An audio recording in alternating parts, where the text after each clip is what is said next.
يوم تأتي كل نفس تجادل عن نفسها وتوفى كل نفس ما عملت وهم لا يظلمون.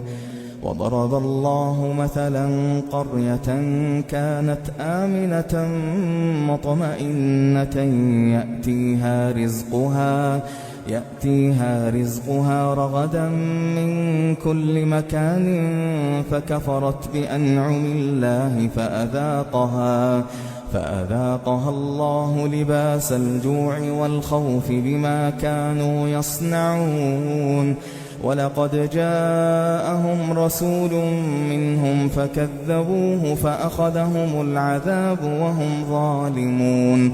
فكلوا مما رزقكم الله حلالا طيبا واشكروا نعمة الله إن كنتم إياه تعبدون.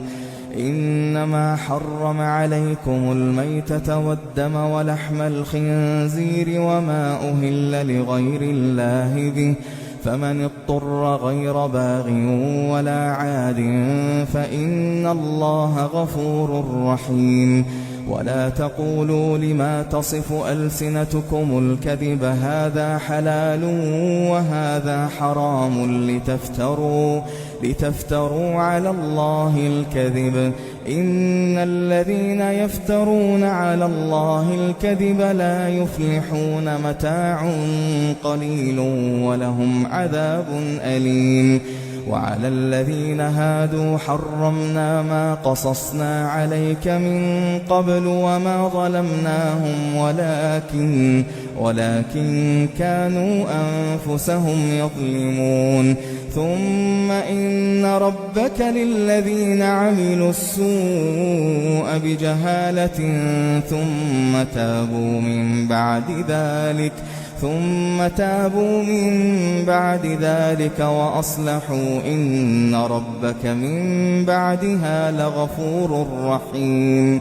إن إبراهيم كان أمة قانتا لله حنيفا ولم يك من المشركين شاكرا لأنعمه اجتباه وهداه إلى صراط مستقيم. وآتيناه في الدنيا حسنة وإنه في الآخرة لمن الصالحين. ثم أوحينا إليك أن اتبع ملة إبراهيم حنيفا وما كان من المشركين. إنما جعل السبت على الذين اختلفوا فيه وإن ربك ليحكم بينهم يوم القيامة فيما كانوا فيه يختلفون. ادع إلى سبيل ربك بالحكمة والموعظة الحسنة وجادلهم بالتي هي أحسن. إن ربك هو أعلم بمن ضل عن سبيله وهو أعلم بالمهتدين.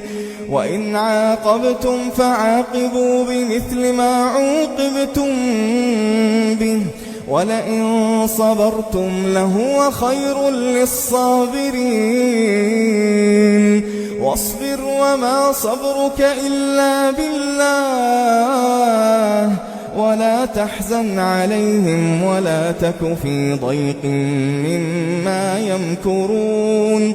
إن الله مع الذين اتقوا والذين هم محسنون.